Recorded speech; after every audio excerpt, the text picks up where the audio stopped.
So I would say that just don't give up on your dreams.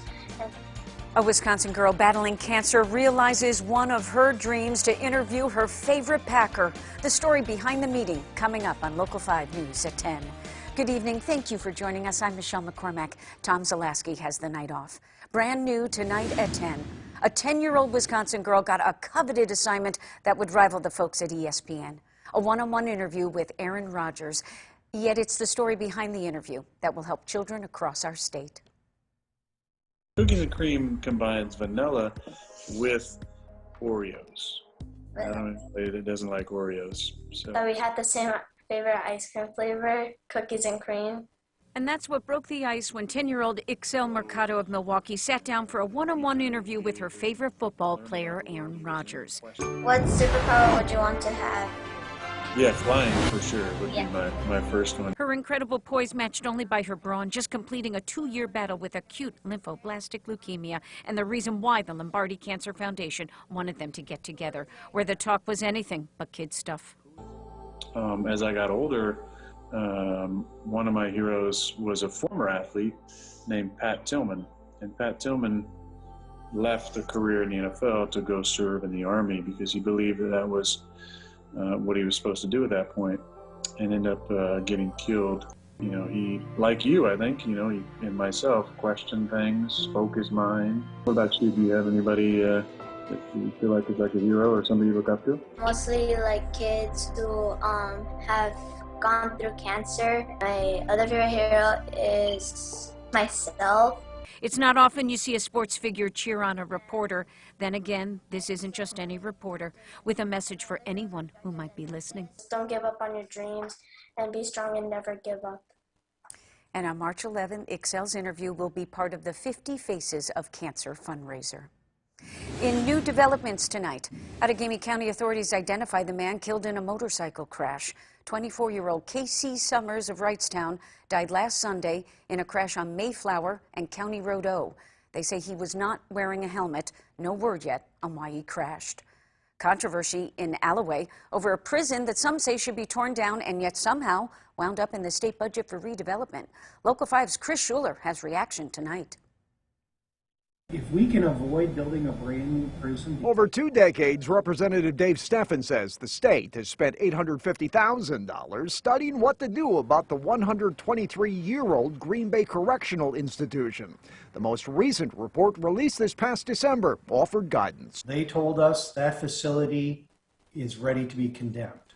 It has failed all of the major health and safety codes for prisons. So Steffen was angered to learn about a proposal for the governor's next budget to spend $13 million more on a new medical services unit at GBCI. This is like putting in brand new hardwood floors in your house that's about to be condemned. It's infuriating that this is happening. A feeling shared by officials here at the village of Alloway who've been lobbying the state for years to shut GBCI down. That doesn't tell me that they're seriously considering what's been asked of them. Village President Rafter says the evidence is overwhelming. The prison needs $250 million in repairs. Repurposing it could create $1.4 million annually in property tax revenue.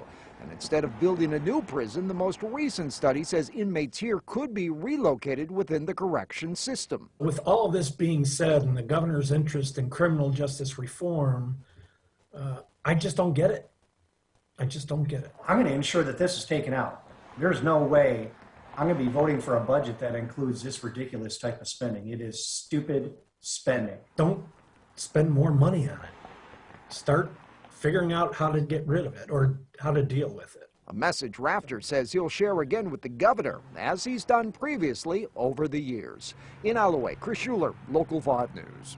Rafter says new housing and business space constructed at the prison location could create some 1,400 jobs. In coronavirus news, Governor Tony Evers in Manitowoc to see the state's vaccination rollout in action. The clinic at the Manitowoc County Ice Expo Center reached the 5,000 mark in doses administered, and the governor noted the state's own milestone. Yesterday was our 1 millionth person that got a shot in the state of Wisconsin. So 1 million people have gotten a shot. And when asked, the governor said the state is prepared to follow President Joe Biden's timeline of having shots available for everyone who wants one by May. Oshkosh banking on a return quickly to life after the pandemic. EAA, Life Fest, Water Fest are all coming back, and now the city is adding First Fridays to lure shoppers downtown. They kicked off the night of specials tonight and hope it's successful enough to continue all summer long. Well, it's such a huge economic impact to have all these special events here. I mean, Oshkosh is the event city, right? So it's such a big spillover from all the people that come here. Oshkosh is one of several local communities looking to kick in extra perks to thank folks who come back. Well, life doesn't stop when you get drafted in the Army, and one man experienced how time got away from him, and now this local veteran is finishing what he started.